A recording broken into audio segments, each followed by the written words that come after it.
सबसे खुश पक्षी। एक कौवा एक वन में रहा करता था। उसे कोई कष्ट नहीं था और वह अपने जीवन से पूरी तरह संतुष्ट था। एक दिन उड़ते हुए वह एक सरोवर के किनारे पहुंचा। वहां उसने एक सफ़ेद हंस को तैरते हुए देखा। उसे देखकर वह सोचने लगा, यह हंस कितना सौभाग्यशाली है जो इतना सफ़ेद और सुंदर है। इधर मुझे देखो, मैं कितना काला और बदसूरत हूँ। ये हंस अवश्य इस दुनिया का सबसे खुश पक्षी होगा। वह हंस के पास गया और अपने मन की बात उसे बता दी। सुनकर हंस बोला, नहीं मित्र, वास्तव में ऐसा नहीं है। पहले मैं भी सोचा करता था कि मैं इस दुनिया का सबसे सुंदर पक्षी हूँ, इसलिए बहुत सुखी और खुश था। लेकिन एक दिन मैंने तोते को देखा जिसके पास 2 रंगों की अनोखी छटा है। उसके बाद से मुझे यकीन है कि वही दुनिया का सबसे सुंदर और खुश पक्षी है। हंस की बात सुनने के बाद कौवा तोते के पास गया और उससे पूछा कि क्या वह दुनिया का सबसे खुश पक्षी है। तोते ने उत्तर दिया, मैं बहुत ही खुशगवार जीवन व्यतीत कर रहा था जब तक मैंने मोर को नहीं देखा था, किंतु अब मुझे लगता है कि मोर से सुंदर तो कोई हो ही नहीं सकता, इसलिए वही दुनिया का सबसे सुखी और खुश पक्षी है। इसके बाद कौवा मोर की खोज में निकला। उड़ते उड़ते वह एक चिड़ियाघर पहुंचा।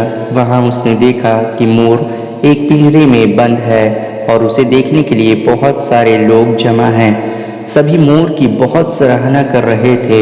सबके जाने के बाद कौवा मोर के पास गया और उससे बोला, तुम कितने सौभाग्यशाली हो जो तुम्हारी सुंदरता के कारण हर रोज हजारों लोग तुम्हें देखने आते हैं। मुझे तो लोग अपने आसपास भी फटकने नहीं देते और देखते ही भगा देते हैं। तुम इस दुनिया के सबसे खुश पक्षी हो ना। कौवे की बात सुनकर मोर उदास हो गया। वह बोला, मित्र, मुझे भी अपनी सुंदरता पर बड़ा गुमान था। मैं सोचा करता था कि मैं इस दुनिया का क्या बल्कि इस पूरे ब्रह्मांड का सबसे सुंदर पक्षी हूँ, इसलिए खुश भी बहुत था। लेकिन मेरी यही सुंदरता मेरी शत्रु बन गई है और मैं इस चिड़ियाघर में बंद हूँ। यहाँ आने के बाद इस पूरे चिड़ियाघर का अच्छी तरह मुआयना करने के बाद मैं इस नतीजे पर पहुँचा हूँ कि कौवा ही एक ऐसा पक्षी है जो यहाँ कैद नहीं है।